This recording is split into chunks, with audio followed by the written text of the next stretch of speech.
Okay.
So I'll ask him a couple of questions to see how it responds, and then I'll show you how I implemented that. Um,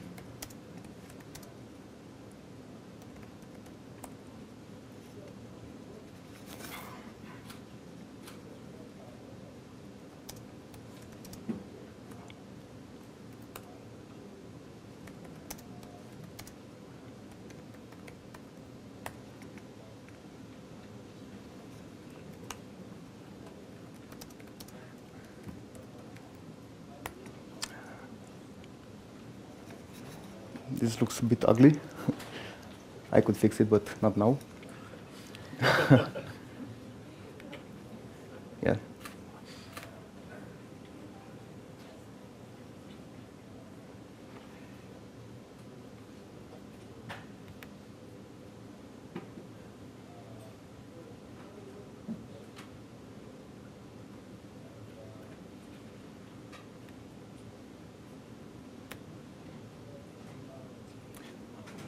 But first,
okay. So what is a chatbot, and what is not a chatbot?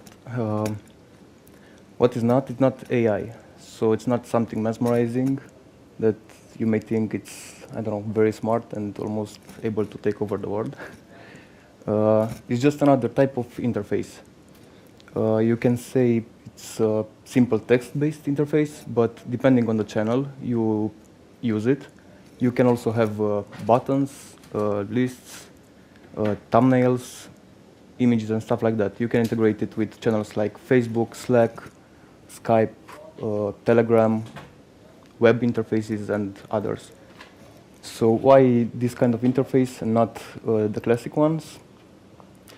From what I experienced, interfaces evolved from terminal with commands and just text-based to UI interfaces with buttons and stuff. And nowadays, we are spending lots of time in another type of interface, which is also text-based, but it's a chat interface. So I think most of us spend lots of time in chat interfaces. So an advantage of using this kind of interface over a classic one would be that we don't have to switch contexts to switch the app we are using. We don't have to install other apps. We can just use our favorite chat platform to interact with applications. These chatbots are only, so as I said, are only at the UI layer. They can access any kind of services using a concept called a webhook or a fulfillment. So you can integrate this kind of interface with your existing application, existing services, without too much fuss. I'll try to show you something else now. Okay. I'll try to access it using my voice. Hopefully it will hear me.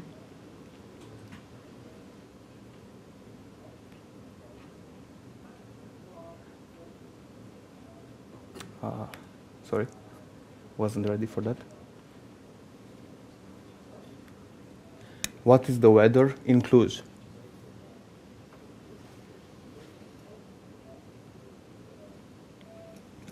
Yeah. I'll try to make it speak. Modo auxiliar. 93. Okay. How about New York?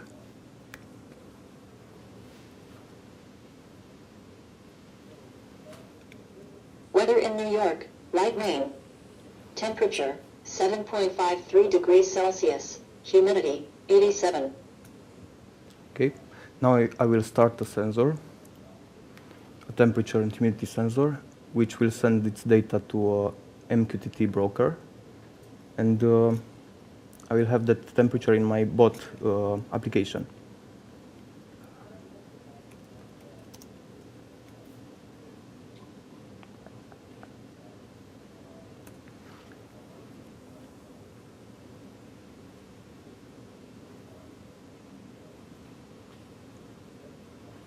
As you see, the temperature and the humidity are updated here on the dashboard. What is the temperature in here?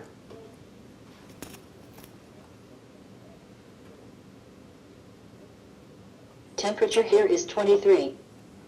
I forgot to add degrees to it.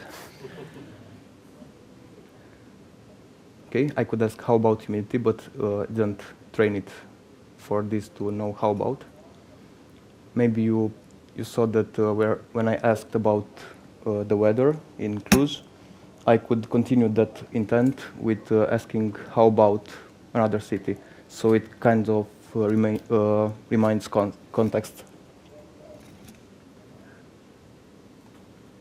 Okay.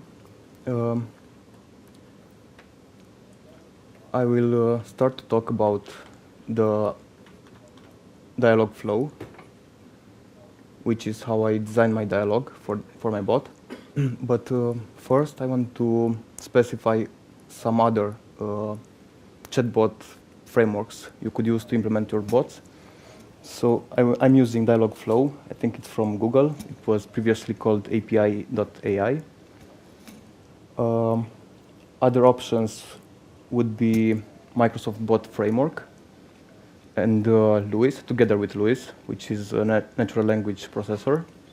From IBM, there is Watson. Maybe you heard about it. Lex from Amazon, which is the service behind Alexa. I think it's with AI from Facebook, and there are other third-party platforms which you can use to implement chatbots by just using Dragonflow stuff. I use Dialogflow because it seems the most simple to me to use, and you can implement dialogues by barely writing any code. If you just want some simple dialogues like small talk, you can try and play with it in their interface. Okay, I'll start with the concepts they use. Most of the platforms use the same concepts. Those are there are intents, entities, contexts, and all the chat dialog design is based around those contexts. In API AI, an intent is basically a verb. So it shows what we want to do, like find a note. help, learn, query sensor, query weather, query wiki. An entity is a noun, so maybe a location, maybe a sensor like temperature and humidity. You can add here all kinds of synonyms, so it can identify your entity by other terms like or temp.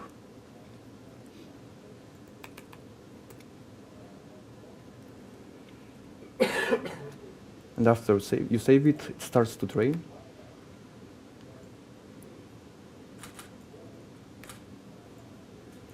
Okay, what is temp?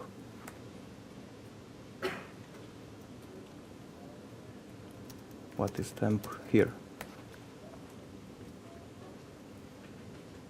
Okay, I could also update this, maybe, but it's in my application. Together with intents and entities, we have another concept which is called context. So, in the context, you could set multiple contexts. It's basically a way your dialogue reminds data, and you can add to that context all kinds of information and variables you can access in some next intents that it can identify. So I'm using just one simple context over all my intents for now. This is an output context. It means that all the variables identified by the bot here. So for example, I asked about temperature. It identified my action, which I can define here. Identified some parameters like action, which is hard-coded value I use in my logic. It identified the location entity, which is here, a sensor, which is temperature. Oh, this is not the intent I was talking about, but looks similar.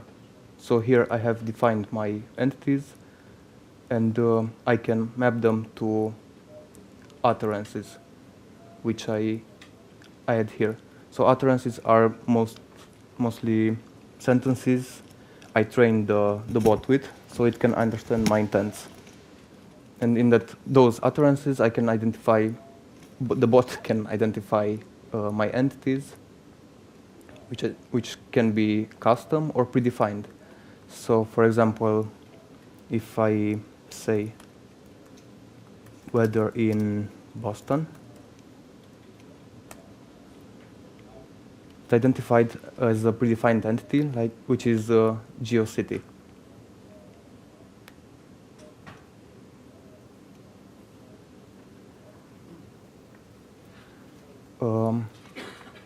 So you can implement most of your dialogues here by just adding some dummy text response.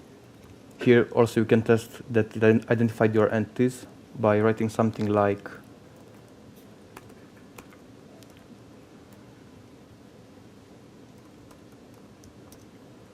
in dollar, it identifies entities used in the utterances is whatever. So if you want to have your own actions and provide actually meaningful information with the bot, you have to implement what is called the fulfillment. So this is a web application which needs to have one endpoint to which this chatbot will connect. So in the fulfillment tab, you add your URL. Maybe if you have authentication, you can use basic authentication here. Add some headers if necessary.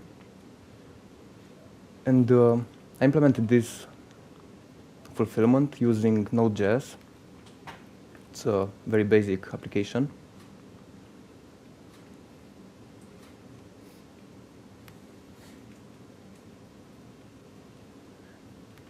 It's running on my local computer, and I expose it using ngrok. Ngrok is a tunneling software in which you can expose localhost to the internet. So this is only for development purposes. If you want to implement Chatbot, maybe you will host your application in a service or in cloud.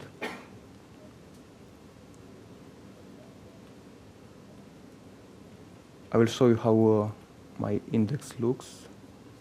So this endpoint is my entry point in the application. So the chatbot requests here where it needs to use a fulfillment. And I implemented a basic dialog handle, which looks at the information that comes from the chatbot. The information you can also see here in the console. So this is what the chatbot sends to you, to your fulfillment. And you can take a look at the metadata, the intent, identify the entities, and respond with appropriate message. I have a couple of handlers for my intents. Oh. Okay. So I implemented the query sensor, which receives sensor information from this sensor, temperature sensor.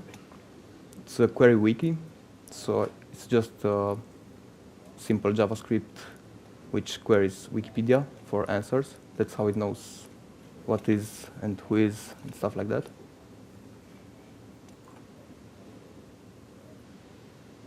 Vision. This is only sending a Mqtt message to my Node-RED application, which then triggers the computer vision to obtain a description of what it sees through the camera. I'll try to talk about Node-RED a bit more in a couple of minutes. Okay. So when you design an intent,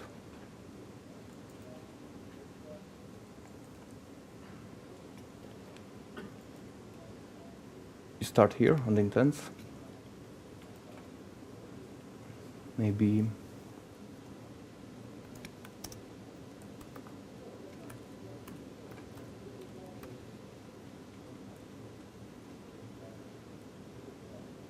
okay. I want this intent to say what I tell it to say.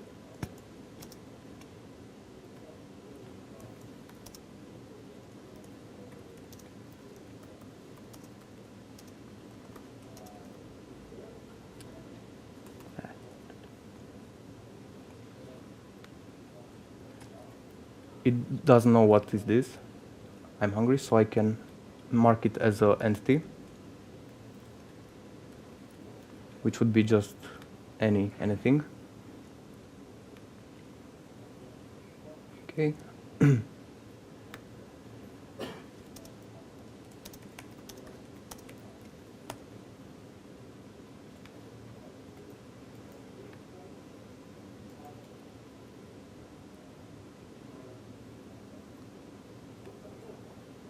And now I will test the intent.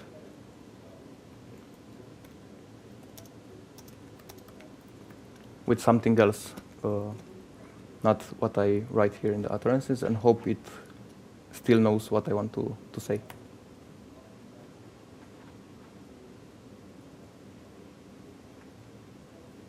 Okay, so the context is still here, apparently. The intent says something, and the parameter identified, I called it Annie, I should change its name, is I'm a bit tired. So if I want to make my bot say what I tell it to say, I will have to enable the fulfillment here, use webhook, and implement here in my application a handle which will look at that say something intent and then take appropriate action. Maybe send using Mqtt the text I told it to say.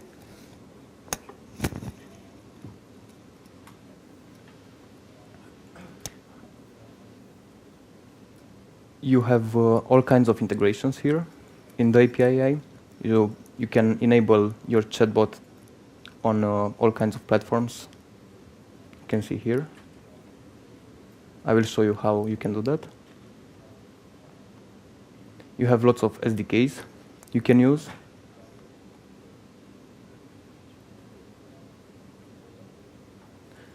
So for example, in order to enable your chatbot with Facebook Messenger, you go here. Okay.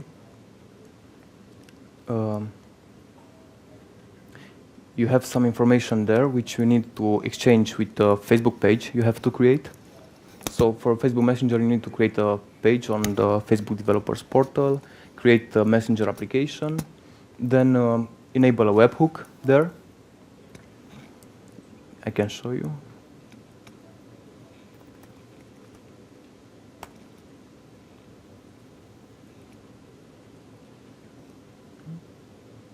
They changed their interface.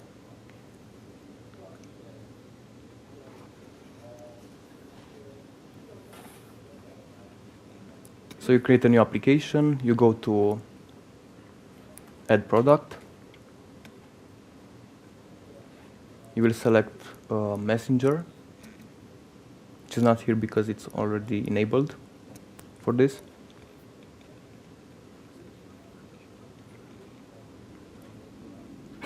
Also, you have to create a Facebook page, which can be private. It's no problem. You select your page here. You will obtain an access token, which you will exchange with the integration in Dialogflow. So this is the access token. Also, verify token, which is just some text you have to enter there for to communicate. And then you add a webhook, for which you need to select some events: messages, reads, postbacks. I think those three are enough. Also select your page. And I think in the webhook, I think you have to add the callback for the chatbot. So here you have the callback URL, which is provided by the integration in Dialogflow, this one. And then you will be able to talk to your bot using your Facebook Messenger.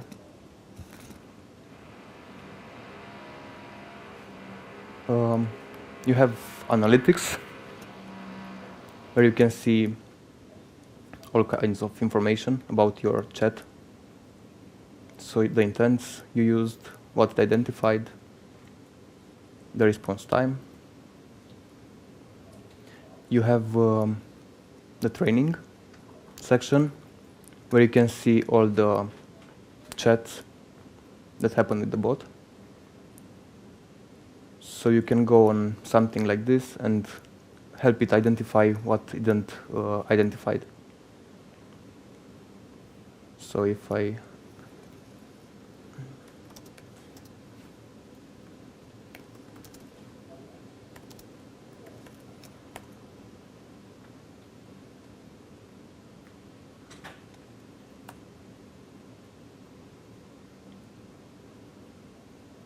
should see an intent which wasn't identified somewhere.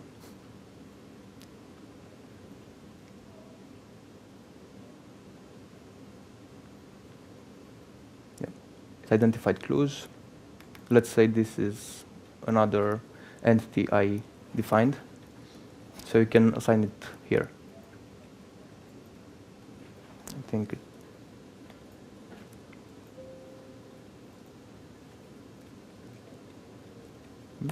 No?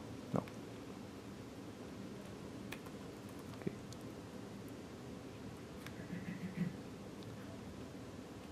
I think you can only assign your defined entities here. Okay. You can see history. So this is very useful when implementing a chatbot. First, it's very important people will actually chat with it and also ask all kinds of questions. It doesn't really matter if at the beginning the chatbot will actually know what people say, because you can come here and train it easily. So why I said a chatbot isn't AI is because they use a model which is not a generative one. That means it doesn't generate responses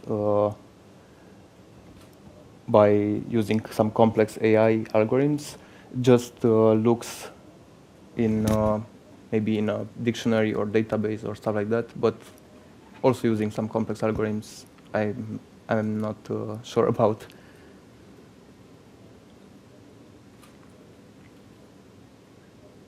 You can enable small talk, so you don't have to do anything here. If you want your bot to be able to respond basic questions like, how old are you? It uses its small talk predefined responses. You can also go and edit them. Who are you? How old are you?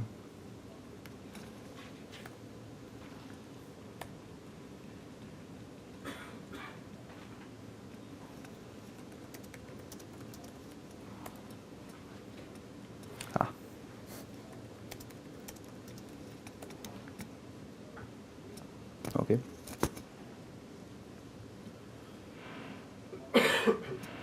Maybe it's taking a while to train.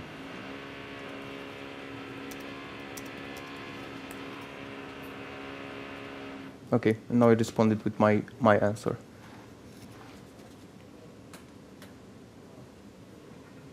So you can navigate here and see what else you can train it to know. This can help you give your chatbot personality.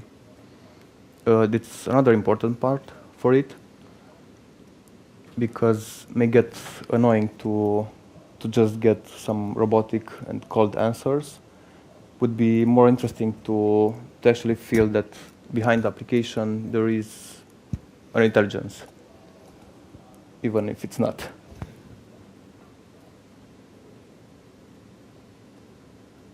So this is basically all I could talk about in the interface. There are some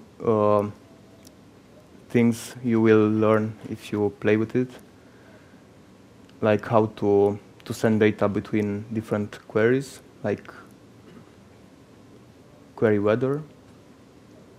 If I wanted to know to respond to how about, I send the action here. City, custom city, because I don't have the API dialog flow doesn't have all the cities. So I define some custom cities. Also for how about intent.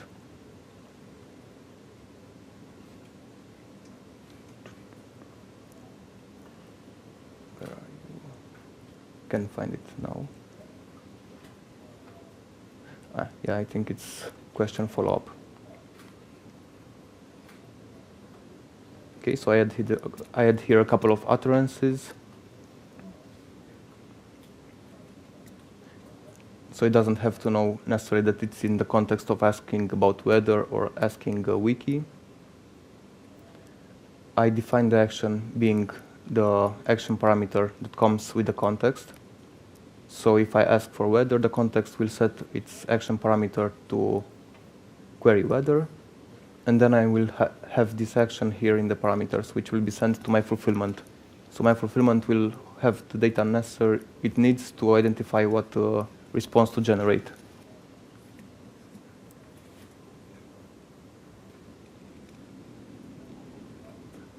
Okay, I'll talk about a bit Node-RED. So I could implement this interface in JavaScript or Python. I chose Node-RED because, as you see, it's a flow programming environment. You can just drag and drop all kinds of nodes. You can install new nodes and implement maybe just for test applications that can connect to all kinds of services, pick all kinds of protocols, and do all kinds of logic. For example, the first part of my Node-RED flow is is a switch button, which comes with the dashboard package. By the way, Node-RED is implemented by IBM. It's open source. And I think the dashboard, which is the UI you see here, it's implemented by a Romanian guy. He's called Andrei Tatar, I think. Maybe some of you know him. It's a very cool, cool interface. Also, I have an API AI node, which I installed from a package. You can go here, manage Mqtt. This is running on Node.js runtime. You can go to install and search for something like Watson, IBM Watson IoT, all kinds of nodes. It's a good idea to go and see the node information before you install it. But you can find the nodes implemented by good developers, also by companies. So, for example, I used cognitive services nodes. Yeah, they are installed.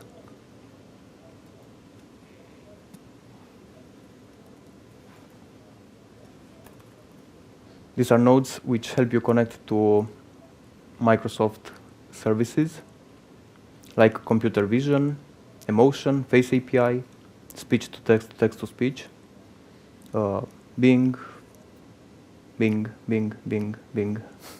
Okay, text analytics and stuff like that.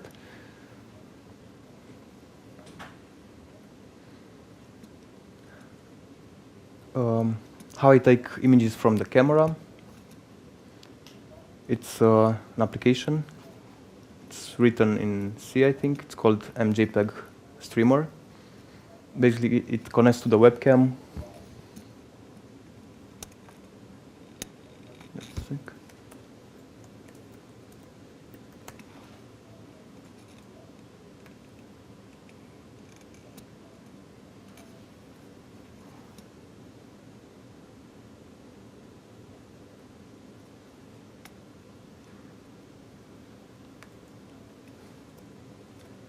So it's something like this. You can use your USB camera or a Raspberry Pi camera. It shouldn't work because my camera is already on, but this is how you start it.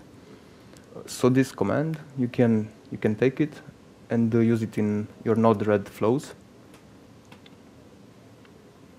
You have an execute command. Just paste the command. And this is how I start the program which streams images from my camera. It streams to a URL, which you shouldn't make public.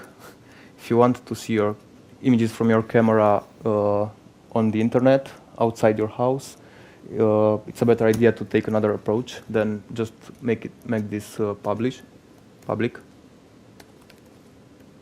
Maybe streamed images using Mqtt or something like that.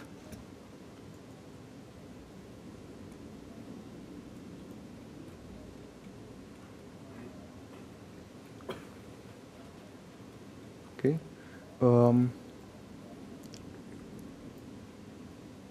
So this is a node I implemented for Node-RED. You can create your custom nodes. They have on their website very useful and easy to follow information about how you can create your custom nodes.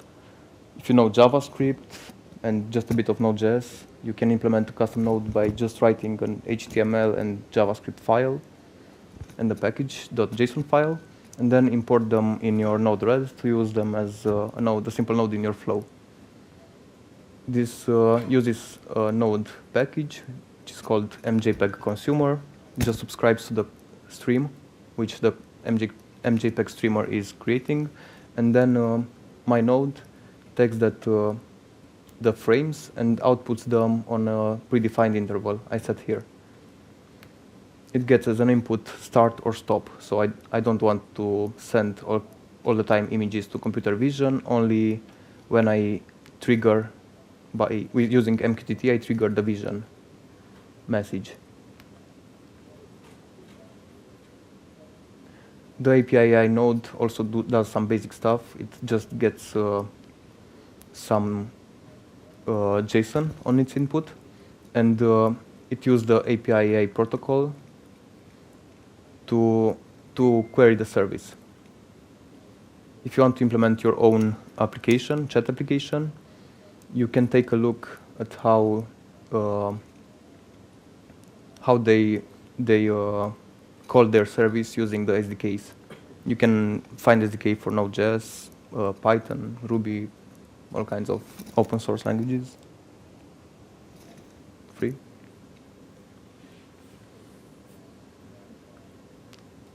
Yeah, integrations.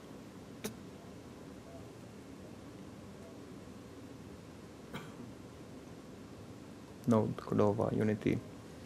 You can make your own cool Android bot application, which could have a face or something, and use the chatbot to make it smarter.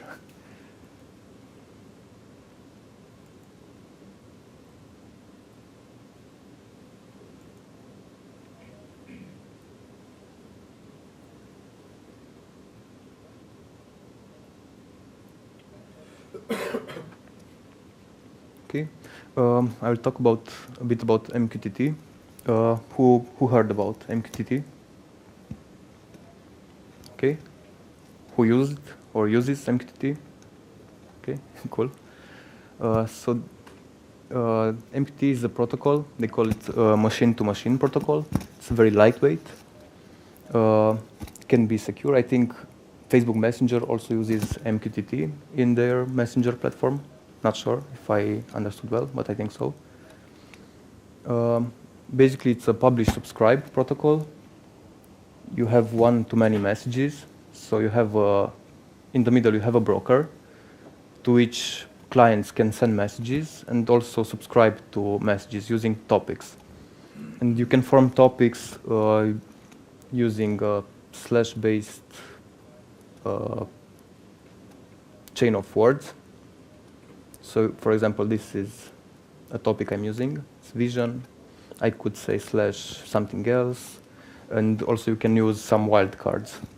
If you want to subscribe to vision only from home, for example, I could use this. From home, from my bedroom. I could use something like that.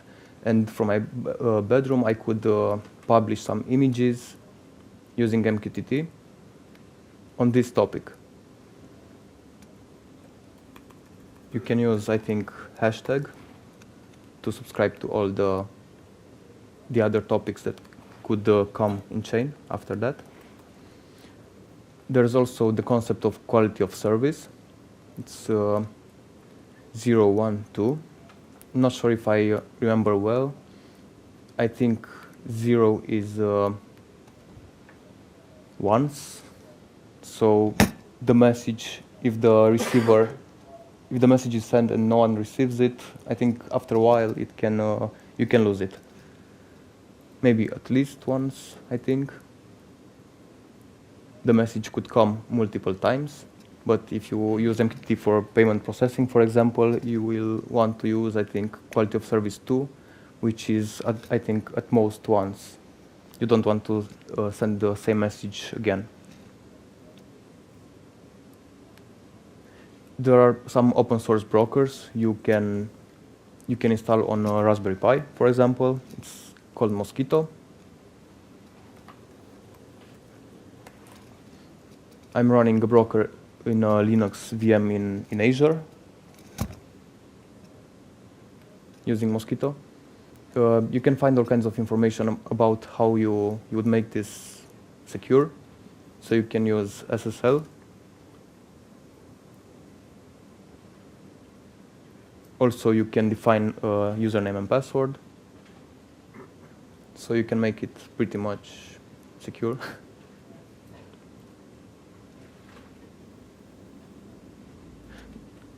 Also, you can, there are all kinds of client libraries for the Mqtt protocol. They are implemented in C, C++. For example, if you have little devices on Arduino or microcontrollers with Wi-Fi like ESP. You can implement Mqtt client or use the Mqtt client already implemented and send data from a little device to a broker and then collect the data in another interface or application.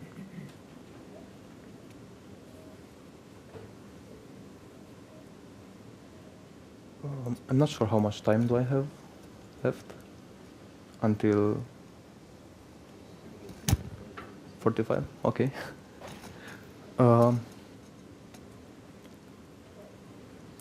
Okay, I'll take some questions if you want to discuss about any topic so far.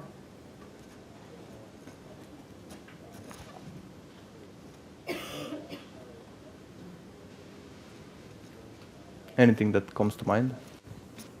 So this platform is the managing interface for all the devices which you are connected and all the applications? Node-RED? Yes. Kind of, more or less. It's a So- whole supervisory system, or it does has a negotiation with other applications and works together? Actually, what you have here is just environment in which you can implement all kinds of applications. So it's not necessarily a managing interface, but can be, if you want to. For example, you just want to have a little web server which responds to some basic queries. I don't know what comes to mind. You are home and you want to, I don't know, ask for some data on your Raspberry Pi. And you can use Node-RED just by drag and drop and configuring some blocks. You can implement a simple web server. So all what is here can be implemented in Node.js or other programming language. Still here you have function blocks in which you can write JavaScript. Now I have all kinds of applications here, testing applications. I have a UI for my RC car. So this is just a basic UI for RC car I did. It takes data from sliders on the dashboard, then creates a message.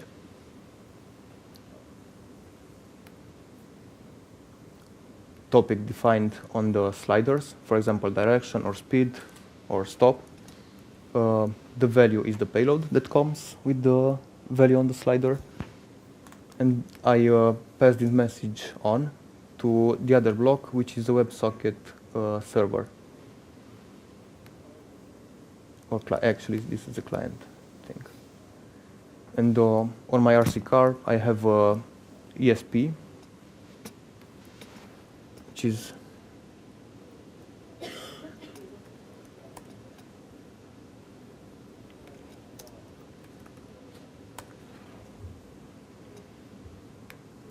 it's a Wi-Fi microcontroller. This is a development board.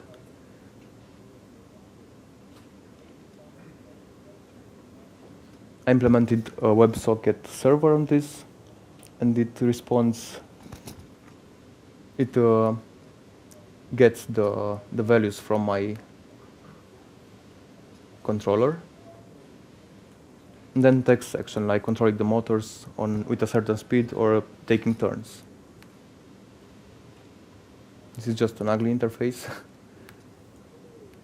but it's very easy to prototype type using Node-RED. Also, there are some cloud services which host Node-RED instances.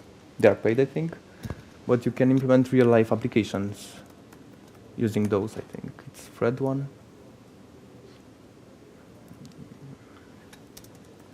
Also, in IBM Bluemix, you can implement your applications using Node-RED. Bluemix is the cloud platform, I think, from IBM.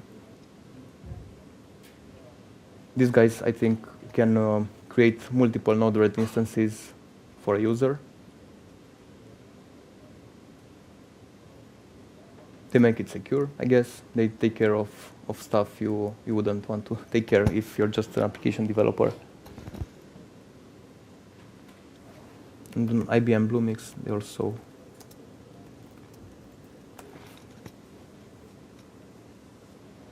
provide a way to create your Node-RED applications.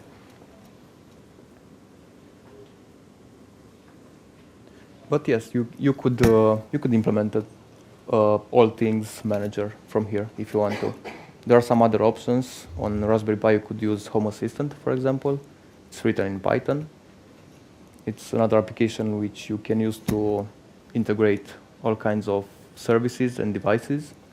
There's also OpenHub, which is written in Java, I think. So you have lots of options, and some other options for if you want to create an automation hub at your home.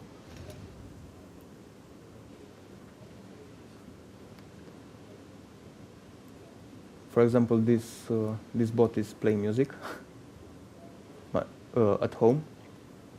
Let's see if I can activate it. Okay.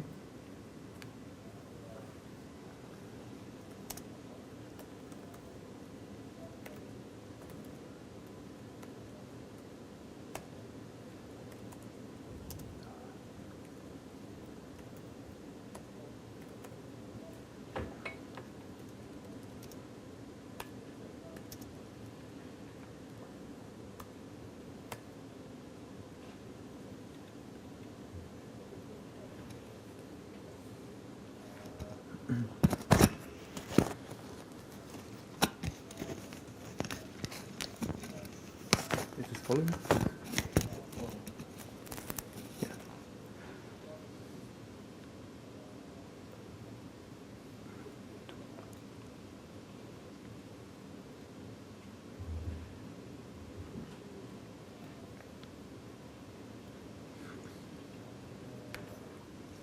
Play some jazz.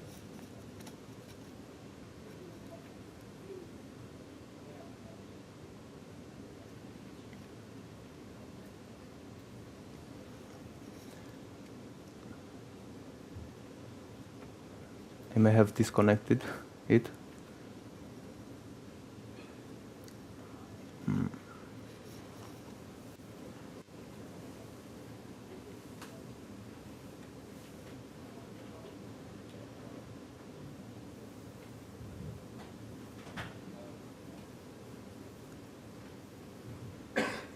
This is a flow for a bass bot I implemented at home, which can play music from streaming.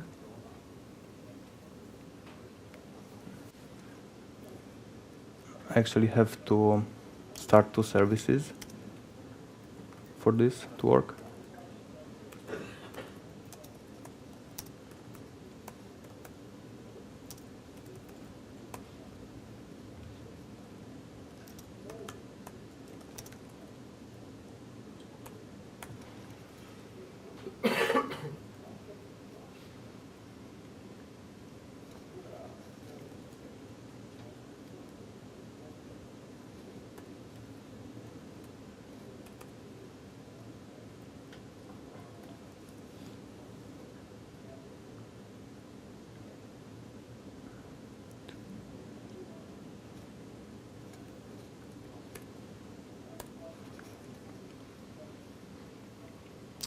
Not this one, sorry.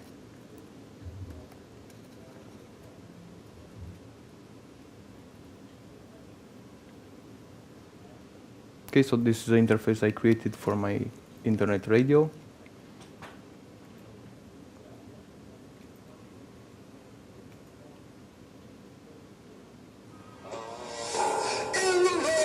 Yeah, it's a cheap speaker, so sorry for that. It should work with the voice input. Play some jazz, but I may have disconnected some stuff and can't remember what. I have another bot running on my Linux VM, which is sending the messages it identified to this Mqtt endpoint.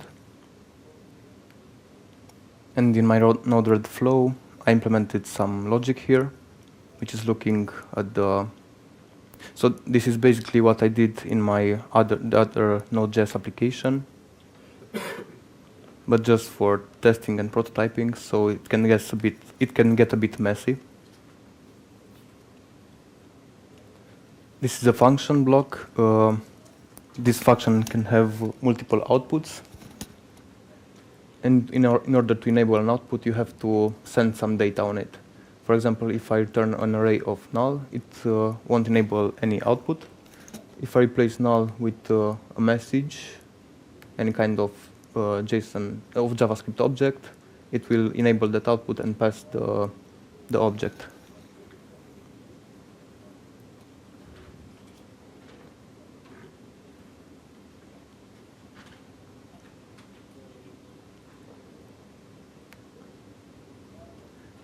Here I have another testing flow for my ESP32 device. It's also a device that can communicate some temperature data and display stuff on an LCD. This is just for testing. This is the input block in which I get messages from my ESP device, and this is an output block, Mqtt, which I use to send messages to my device.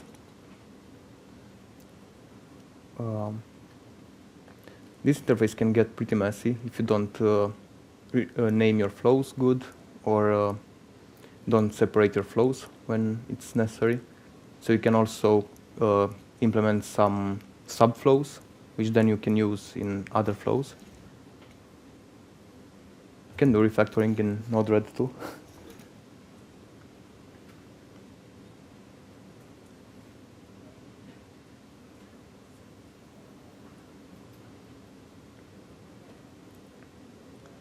How I display the temperature. When I get, here I'm using a broker which is free to use. You don't need any credentials. You could subscribe to this message and receive my sensor data, for example. It's iot.eclipse.org. And my Python application, I will show you the code. It's very simple.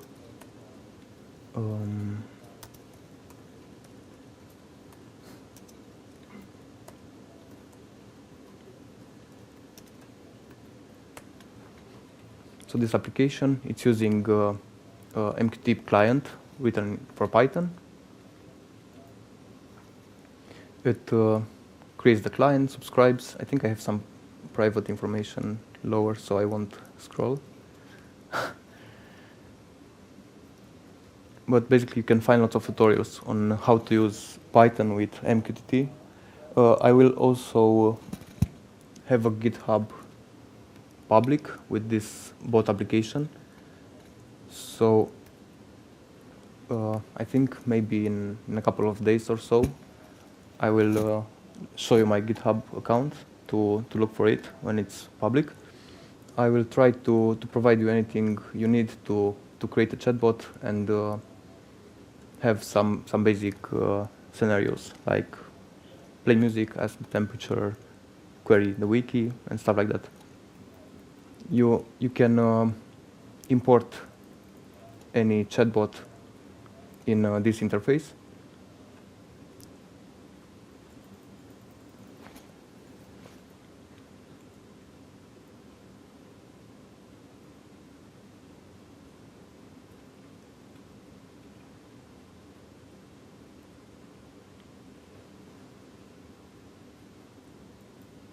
Okay.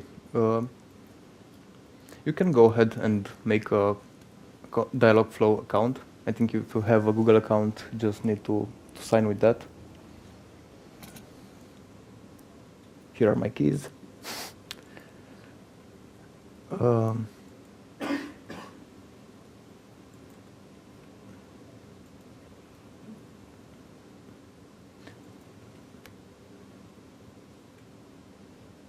It uses kind of machine learning, I guess, behind to learn from your intents. So I guess everyone who is developing a chatbot will also help the platform provider to application. Imported zip, restore from zip, import. So I'll provide a zip archive of this, and you could import it in a bot if you want to see how I implement stuff. I don't have too much experience with this. It's just something I play at home with. I only worked a month on some chatbots. I also played a bit with Microsoft Bot Framework and Lewis, Lex, and IBM Watson.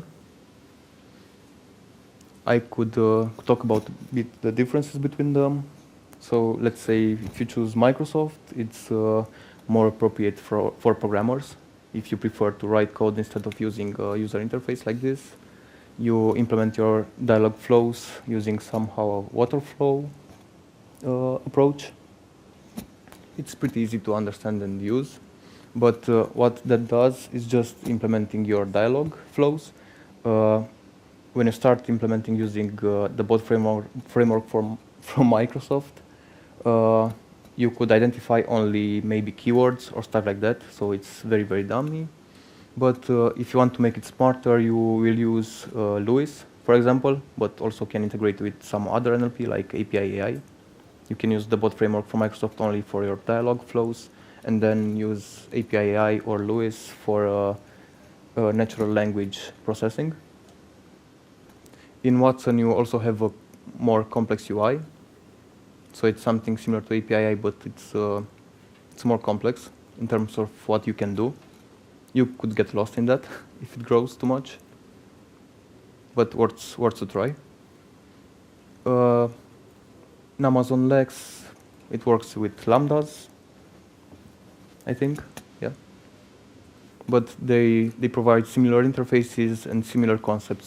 So once you get to learn one of these, API would be, Dialogflow would be my option to start with.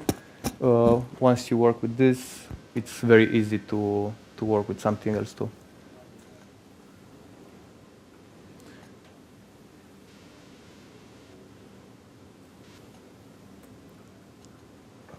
I have some notes. Maybe I'll find something else to speak about.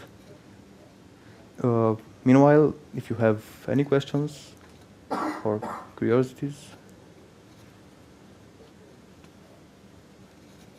Does the Mqtt have some limitations, meaning that it is capable to implement some machine learning algorithms using the interfaces which can be coupled? Somewhat machine Limitations. Meaning that the number of input outputs and the number of, let's say, code lines.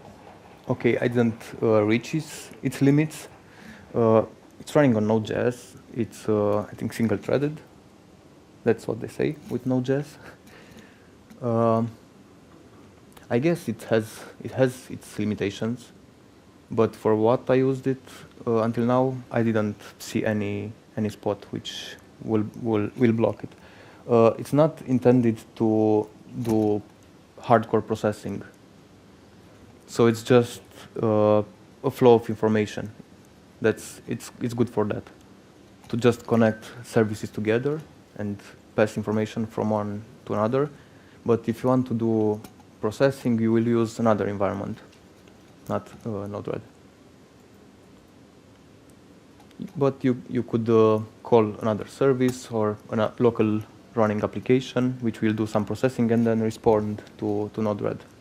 Maybe publish a message on or use some other channel.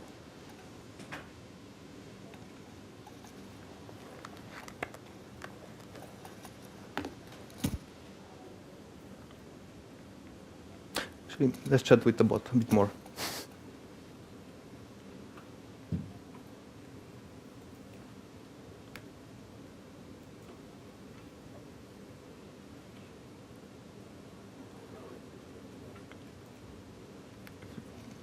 Take a note.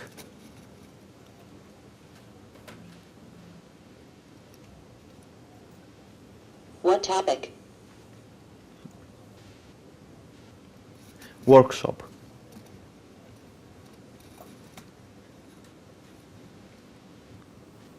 Listening. Remind me to speak about stuff.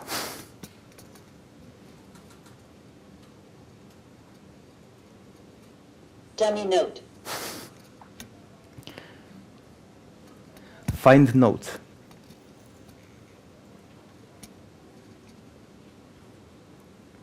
What is the topic? Workshop.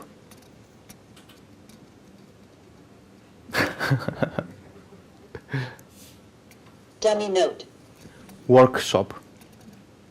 Ah, What topic?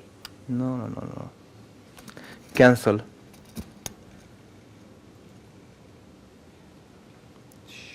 Listening.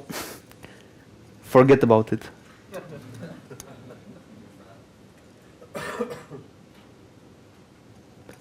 Forget about it. Okay. Took a Dummy note. note. Find notes.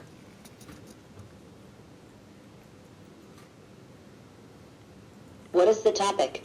Pork chop. Workshop.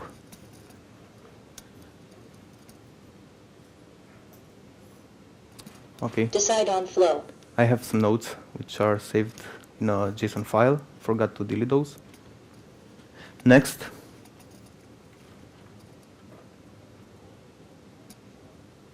Next 5 notes. Next.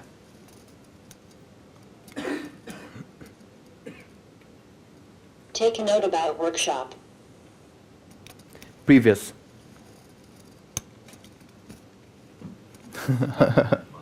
Sorry, can you say that again? Previous.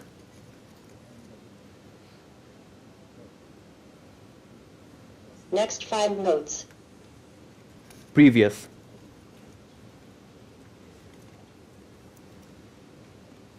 Decide on flow. So I can navigate through my notes using voice. Um, I wanted to implement lead notes and stuff like that, but didn't have time.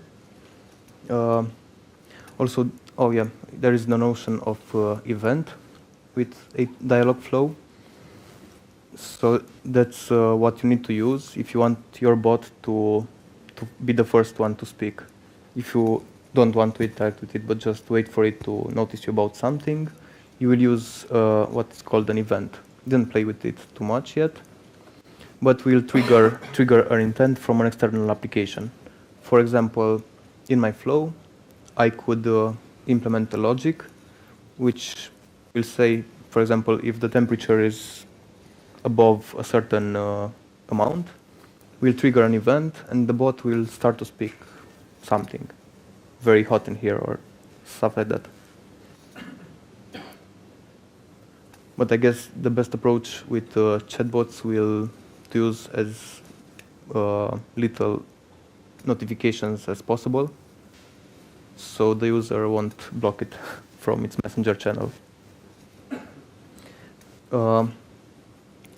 As I said, I don't have very much experience with chatbots, but what I noticed is that in the flow of implementing dialogues, all kinds of skills can be involved, not only technical, or maybe it's better if it's not technical, like, I don't know, actors and people who can implement dialogues and create personalities can be used to implement dialogues.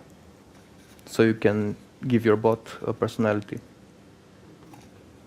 if you want to.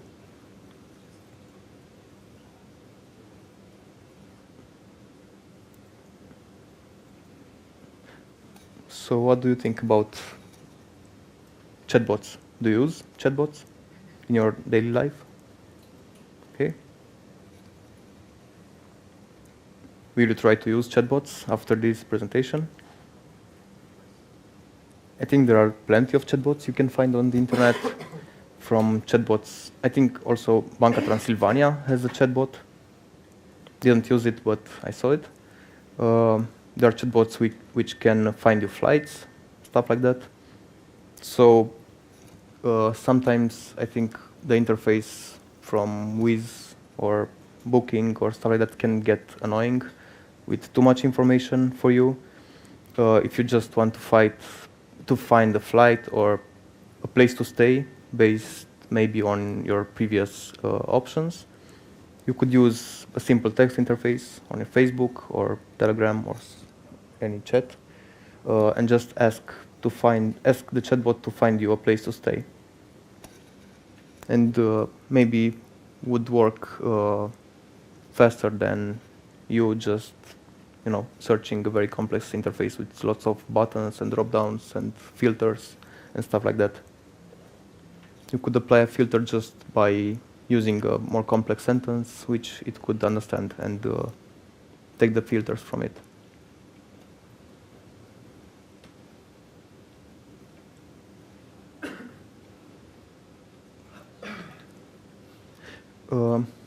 For speech to text, I'm using this Node-RED block and the service in Azure, Microsoft Azure. I think it's Bing Speech service.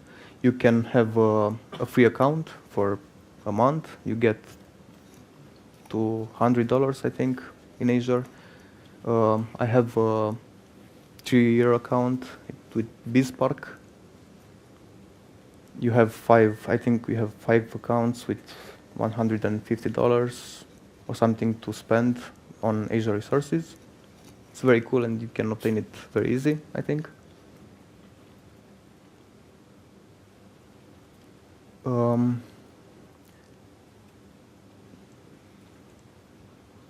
Okay, let's see what I have here.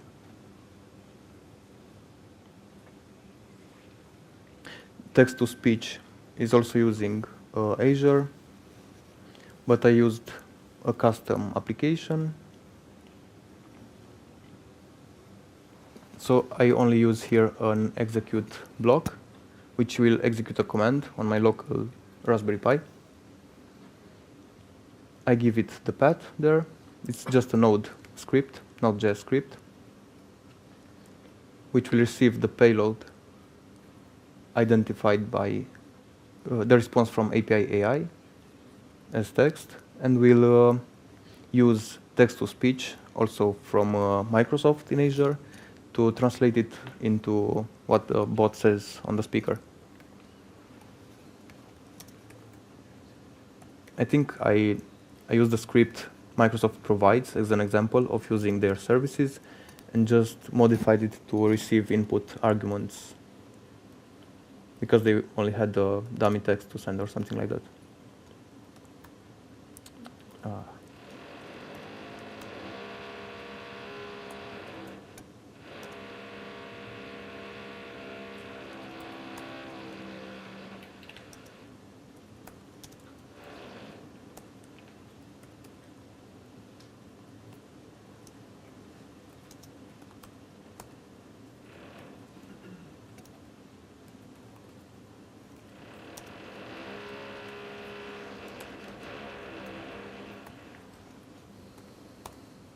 So you can find lots of code online on GitHub. It's free. Microsoft has very good documentation with their services. Lots of applications and examples. You can just take the code and modify it how you want to be useful for you.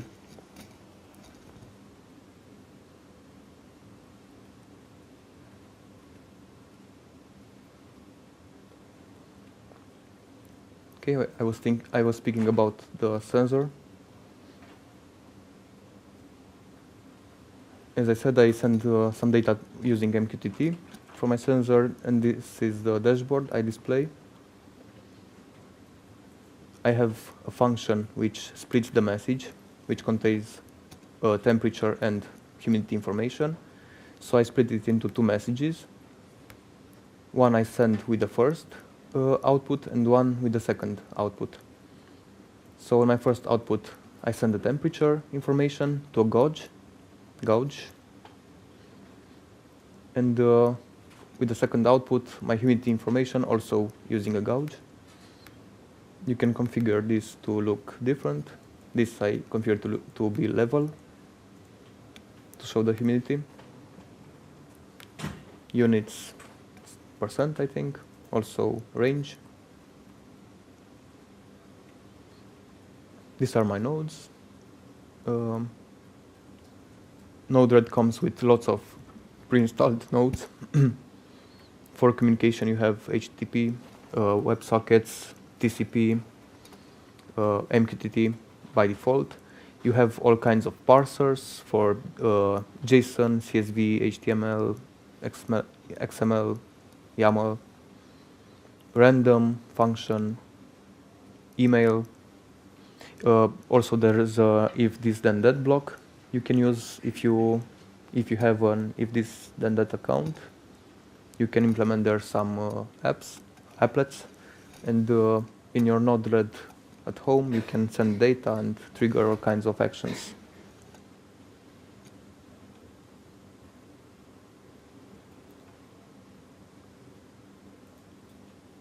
There are blocks for serial communication. Node-RED comes by default with Raspberry Pi blocks for controlling the GPIOs, which are the pins which you can use to connect sensors, LEDs, and stuff like that, too. Oh, that's the block I should have used to trigger an event. So, for example, if the temperature, apparently the API AI blocks come with two blocks. One is text, one is event. So if I want to trigger an event, I will use this block, apparently. Okay. And in the intent,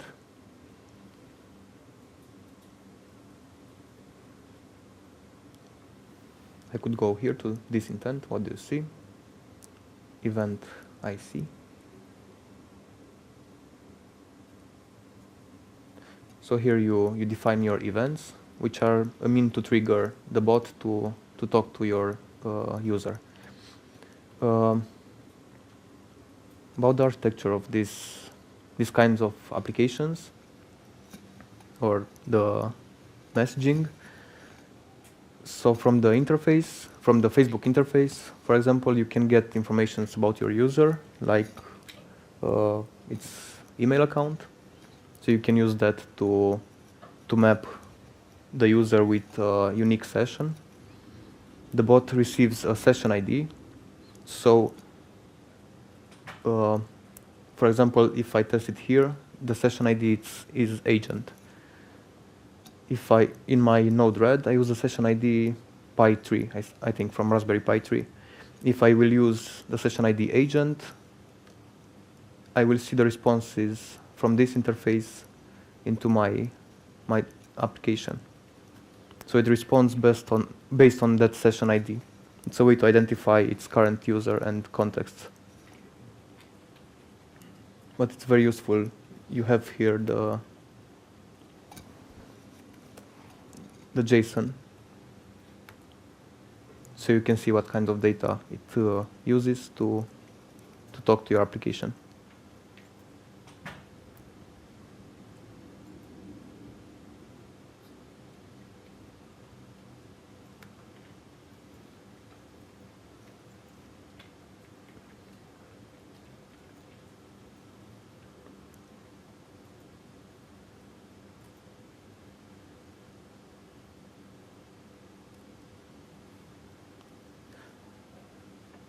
Okay, any questions?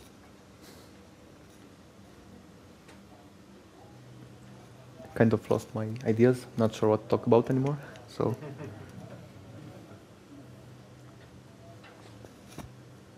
the beginning of the demo, you asked the bot what CC, and he answered in text.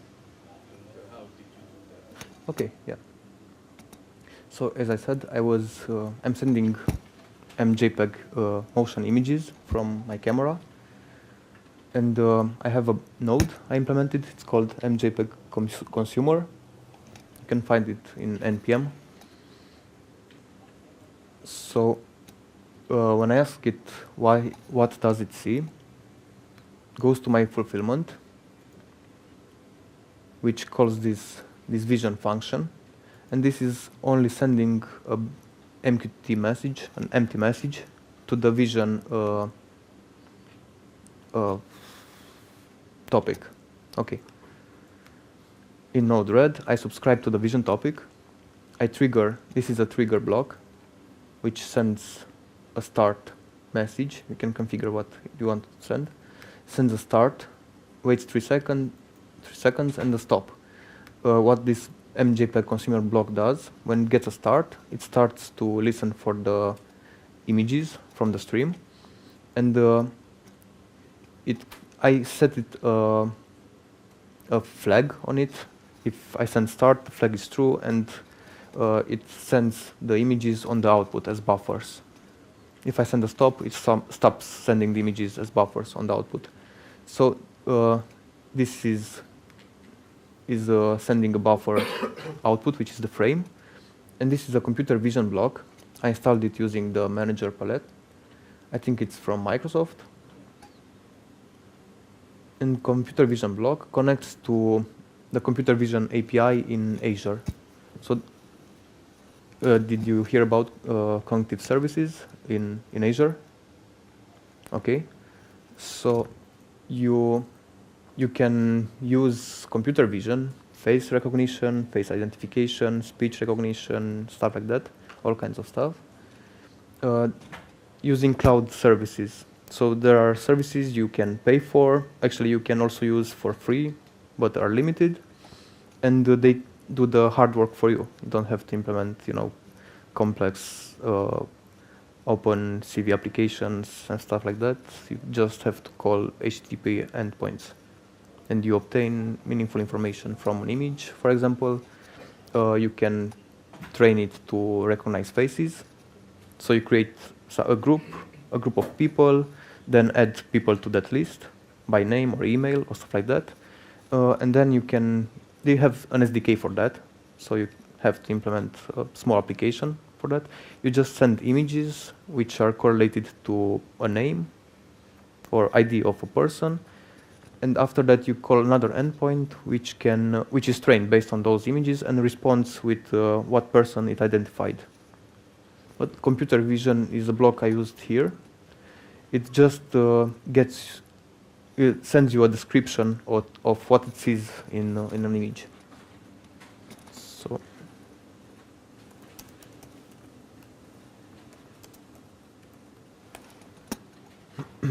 computer vision API is called. I think this is pretty limited to a couple of, I'm not sure, couple thousands of things it can identify, but sometimes get annoying. For example, if it sees me with a phone in my hand, it will mostly reply it sees a Wii remote. But after a couple of images, it will say that it sees a phone. Also, it was able to identify my dog. I sent a picture with my dog biting my hand, and it responded with a dog brushing its teeth. So that was funny. Yeah, you can go on their website, just Google for computer vision Azure, and here you can test their API, add an image URL, and you can see here all kinds of information it responds with. I think Google also have similar services. I think IBM too. So there are lots of options. You just have to, play with them and choose whatever is most suitable for you.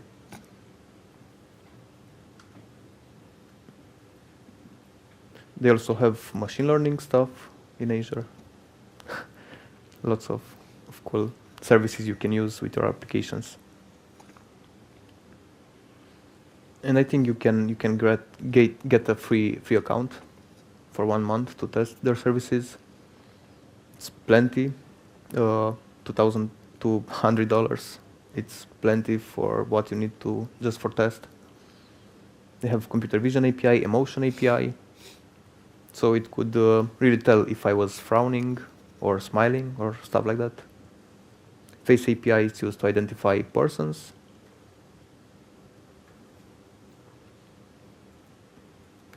Bing speech is for speech to text and text to speech. I think they have a new service which is called Custom Vision, I think, which you can train with your own images. So it may not identify your, keyboard, but you can send it images and it will train with machine learning and stuff like that. There's Bing search, I think, translation, all kinds of services. Of course, Google has them too. I just wanted to take advantage of my free stuff for one more year, I think.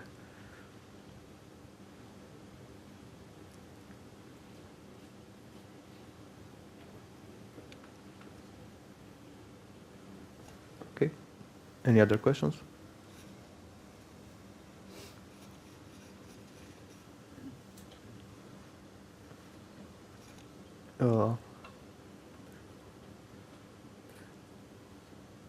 I think I'm almost close to my end time. So I want to thank you for being here. Hopefully you learned some interesting stuff. For me, it was a pleasure to share. I would wait this moment for a while. And yeah, some contact information. As I said, I will make stuff public on my GitHub account, but you need to reach that. So I'm not sure if you see.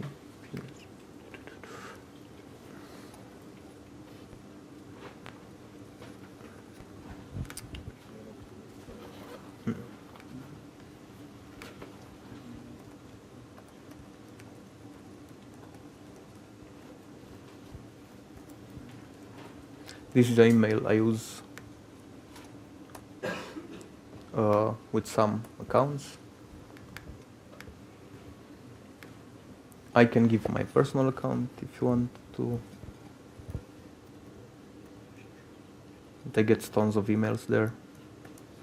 I'm not even reading it anymore. Okay.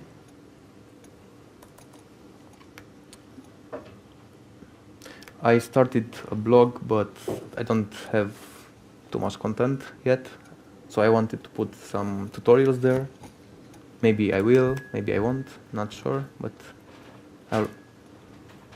you may check it once in a while to see new stuff if I have the time to put there. But I think this will be the way to check when I make the application public on GitHub. You just need to arrange some things and document it. The code is almost done.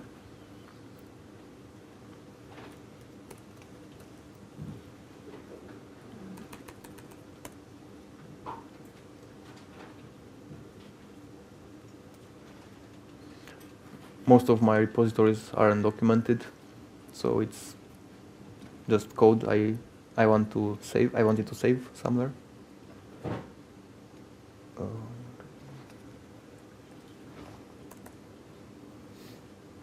Okay. Yeah, that would be it, I think. Okay. Thank you very much. Thank you.